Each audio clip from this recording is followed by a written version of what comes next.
اعوذ باللہ من الشیطان الرجیم بسم اللہ الرحمن الرحیم۔ آج ہم شروع کرتے ہیں سورۃ الانعام کی آیت نمبر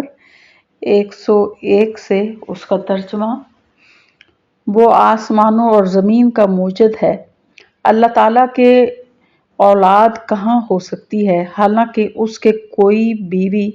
تو ہے نہیں، اور اللہ تعالیٰ نے ہر چیز کو پیدا کیا ہے اور وہ ہر چیز کو خوب جانتا ہے۔ یہ ہے اللہ تعالیٰ تمہارا رب، اس کے سوا کوئی عبادت کے لائق نہیں، ہر چیز کا پیدا کرنے والا ہے، تو تم اس کی عبادت کرو، اور وہ ہر چیز کا کارساز ہے۔ اس کو تو کسی کی نگاہ محیط نہیں ہو سکتی، اور وہ سب نگاہوں کو محیط ہو جاتا ہے، اور وہی بڑا باریک بین باخبر ہے۔ جب بلا شبہ تمہارے پاس تمہارے رب کی جانب سے حق کے ذرائع پہنچ چکے ہیں، سو جو شخص دیکھ لے گا وہ اپنا فائدہ کرے گا، اور جو شخص اندھا رہے گا وہ اپنا نقصان کرے گا، اور میں تمہارا نگران نہیں ہوں۔ اور ہم اس طور پر دلائل کو مختلف پہلوؤں سے بیان کرتے ہیں تاکہ یہ یوں کہیں کہ آپ نے کسی سے پڑھ لیا ہے، اور تاکہ ہم اس کو دانش مندوں کے لیے خوب ظاہر کر دیں۔ آپ خود اس طریقہ پر چلتے رہیے جس کی وحی آپ کے رب تعالیٰ کی طرف سے آپ کے پاس آئی ہے۔ اللہ تعالیٰ کے سوا کوئی لائق عبادت نہیں، اور مشرکین کی طرف خیال نہ کیجیے۔ اور اگر اللہ تعالیٰ کو منظور ہوتا تو یہ شرک نہ کرتے، اور ہم نے آپ کو ان کا نگران نہیں بنایا، اور نہ آپ ان پر مختار ہیں۔ اور گالی مت دو ان کو جن کی یہ لوگ اللہ تعالیٰ کو چھوڑ کر عبادت کرتے ہیں، کیونکہ پھر وہ برائے جہل حد سے گزر کر اللہ تعالیٰ کی شان میں گستاخی کریں گے۔ ہم نے اس طرح ہر طریقہ والوں کو ان کا عمل مرغوب بنا رکھا ہے، پھر اپنے رب ہی کے پاس ان کو جانا ہے، سو وہ ان کو بتلا دے گا جو کچھ بھی وہ کیا کرتے تھے۔ اور ان لوگوں نے قسموں میں بڑا زور لگا کر اللہ تعالیٰ کی قسم کھائی ہے کہ اگر ان کے پاس کوئی نشانی آ جائے تو وہ ضرور ہی اس پر ایمان لے آئیں گے۔ آپ کہہ دیجئے کہ نشانیاں سب اللہ کے قبضہ میں ہیں، اور تم کو اس کی کیا خبر کہ وہ نشانیاں جس وقت آ جائیں گی یہ لوگ تب بھی ایمان نہ لائیں گے۔ اور ہم بھی ان کے دلوں کو اور ان کی نگاہوں کو پھیر دیں گے، جیسا کہ یہ لوگ اس پر پہلی دفعہ ایمان نہیں لائے، اور ہم ان کو ان کی سرکشی میں حیران رہنے دیں گے۔ اور اگر ہم ان کے پاس فرشتوں کو بھیج دیتے اور ان سے مردے باتیں کرنے لگتے، اور ہم تمام موجودات کو ان کے پاس ان کی آنکھوں کے روبرو لا کر جمع کر دیتے، تب بھی یہ لوگ ہرگز ایمان نہ لاتے۔ ہاں، اگر اللہ ہی چاہے تو اور بات ہے، لیکن ان میں زیادہ لوگ جہالت کی باتیں کرتے ہیں۔ اور اسی طرح ہم نے ہر نبی کے دشمن بہت سے شیطان پیدا کیے تھے، کچھ آدمی اور کچھ جن، جن میں سے بعضوں کو چکنی چپڑی باتوں کا وسوسہ ڈالتے رہتے تھے تاکہ ان کو دھوکہ میں ڈال دیں، اور اگر اللہ تعالیٰ چاہتا تو یہ ایسے کام نہ کر سکتے۔ سو ان لوگوں کو اور جو کچھ یہ افطرا پردازی کر رہے ہیں ان کو آپ رہنے دیجئے، اور تاکہ اس طرف ان لوگوں کے قلوب مائل ہو جائیں جو آخرت پر یقین نہیں رکھتے، اور تاکہ اس کو پسند کر لیں، اور تاکہ مرتکب ہو جائیں ان امور کے جن کے وہ مرتکب ہوتے تھے۔ تو کیا اللہ کے سوا کسی اور فیصلہ کرنے والے کو تلاش کروں، حالانکہ وہ ایسا ہے کہ اس نے ایک کتاب کامل تمہارے پاس بھیج دی ہے۔ اس کے مضامین خوب صاف صاف بیان کیے گئے ہیں، اور جن لوگوں کو ہم نے کتاب دی ہے وہ اس بات کو یقین کے ساتھ جانتے ہیں کہ یہ آپ کے رب کی طرف سے حق کے ساتھ بھیجی گئی ہے، سو آپ شبہ کرنے والوں میں سے نہ ہوں۔ آپ کے رب کا کلام سچائی اور انصاف کے اعتبار سے کامل ہے، اس کے کلام کا کوئی بنانے والا نہیں، وہ خوب سننے والا، جاننے والا ہے۔ اور دنیا میں زیادہ لوگ ایسے ہیں، اگر آپ ان کا کہنا ماننے لگیں تو وہ آپ کو اللہ کی راہ سے بے راہ کر دیں۔ وہ محض بے اصل خیالات پر چلتے ہیں اور بالکل قیاسی باتیں کرتے ہیں۔ بالیقین آپ کا رب ان کو خوب جانتا ہے، اور جو اس کی راہ سے بے راہ ہو جاتا ہے، اور وہ اس کو بھی خوب جانتا ہے جو اس کی راہ پر چلتے ہیں۔ سو جس جانور پر اللہ کا نام لیا جائے اس میں سے کھاؤ اگر تم اس کے احکام پر ایمان رکھتے ہو۔ اور آخر کیا وجہ ہے کہ تم ایسے جانور میں سے نہ کھاؤ جس پر اللہ کا نام لیا گیا ہو، حالانکہ اللہ تعالیٰ نے ان سب جانوروں کی تفصیل بتا دی ہے جن کو تم پر حرام کیا ہے، مگر وہ بھی جب تم کو سخت ضرورت پڑ جائے تو حلال ہے۔ اور یہ یقینی بات ہے کہ بہت سے آدمی اپنے خیالات پر بلا کسی سند کے گمراہ رہتے ہیں۔ اس میں کوئی شبہ نہیں کہ اللہ حد سے نکل جانے والوں کو خوب جانتا ہے۔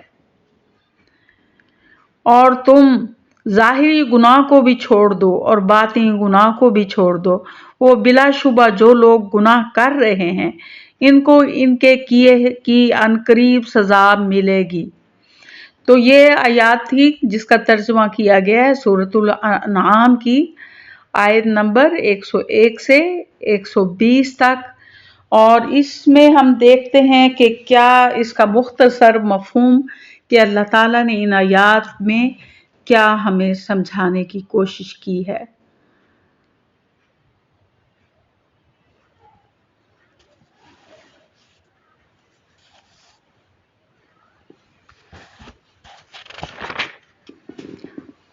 اس میں اللہ تعالیٰ کی وحدانیت جیسے شروع سے پہلے چلا آ رہا ہے اور بتایا جا رہا ہے کہ اللہ تعالیٰ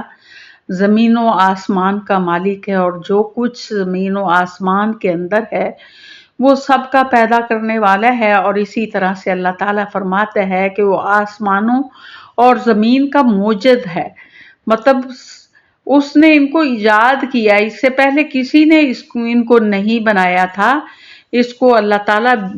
بغیر مثال کے ان کو بنانے والا ہے، اور اس کی ذات اتنی لطیف ہے کہ کوئی اس کو دیکھ نہیں سکتا، لیکن وہ سب کو دیکھتا ہے۔ اور اس کے بعد اللہ تعالیٰ فرماتے ہیں کہ اللہ تعالیٰ نے کتاب کو حق کے ساتھ بھیجا ہے، اور جو کوئی بھی اس کو پہچان لے گا تو اس کا وہ فائدہ اٹھائے گا، یعنی اسے اس دنیا میں بھی ہدایت ملے گی اور آخرت بھی اس کے لیے اخروی نعمتیں اللہ تعالیٰ نے رکھی ہیں۔ اور جو کوئی اس کتاب سے فائدہ نہیں اٹھائے گا وہ اندھا رہے گا، اور وہ دنیا کا بھی نقصان اٹھائے گا، اور آخرت کا نقصان جو ہے وہ یقینی اور ابدی ہے، اس سے اس کو کوئی بھی بچانے والا نہیں ہے۔ تو یہ لوگ کہتے تھے کافر مشرکین مکہ کہ قرآن جو ہے نبی صلی اللہ علیہ وسلم کسی سے سیکھتے ہیں، لیکن یہ نہیں بتاتے تھے کہ کس سے سیکھتے ہیں۔ تو یہاں یہ بتایا گیا ہے کہ انسانوں کو اس دنیا میں بھیجنے کا ایک مقصد ہے، اور وہ مقصد کیا ہے؟ امتحان ہے، ورنہ تو اللہ تعالیٰ زبردستی ہر بندے کو ہدایت دے دیتا اور ان سب کو ایک ہی دین میں داخل کر دیتا، لیکن چونکہ مقصد انسانوں کا امتحان ہے اور ان کو راستہ بتا دیا گیا ہے اچھا اور برا، تو جو اچھے راستے پر چلیں گے وہ امتحان میں کامیاب ہو جائیں گے، اور جو برے راہ پر چلتے رہیں گے وہ اس امتحان میں ناکام ہو جائیں گے۔ اور یہ جو مشرکین مکہ تھے یہ اپنے معبودان باطل جو ہیں ان کو سچا سمجھتے تھے، تو مسلمانوں کو یہ ہدایت دی گئی ہے کہ ان کو دین کی تو دعوت دو، لیکن جن معبودوں کی یہ پوجا کر رہے ہیں ان کو گالی مت دو، کیونکہ یہ اللہ کی شان نہیں ہے کہ کسی کے ساتھ بھی جس کی وہ عبادت کر رہے ہوں ان کے بارے میں گستاخی کی جائے، کیونکہ انسان کی نیچر ہے کہ وہ جس چیز کی بھی عبادت کر رہا ہے وہ اسی کو صحیح سمجھتا ہے۔ تو اگر آپ ان کے جھوٹے خداؤں کو گالی دو گے تو وہ جواب میں اللہ کی شان میں گستاخی کریں گے،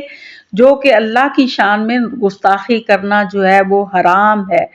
اور جب ان کو ایمان کی دعوت دی جاتی تھی تو یہ مزید معجزات طلب کرتے تھے، حالانکہ نبی صلی اللہ علیہ وسلم کا آنا اور ان کا امی ہونا اور قرآن کو پڑھ کر سنانا، ان کی آیات کو سنانا اور اس کی وضاحت کرنا اور وہ باتیں بتانا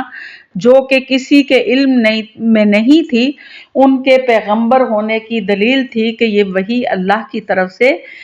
ان کی طرف بھیجی جا رہی ہے، ورنہ وہ کسی ادارے سے پڑھے ہوئے نہیں تھے کہ وہ خود سے گھڑ کر ان کو باتیں سنا دیتے۔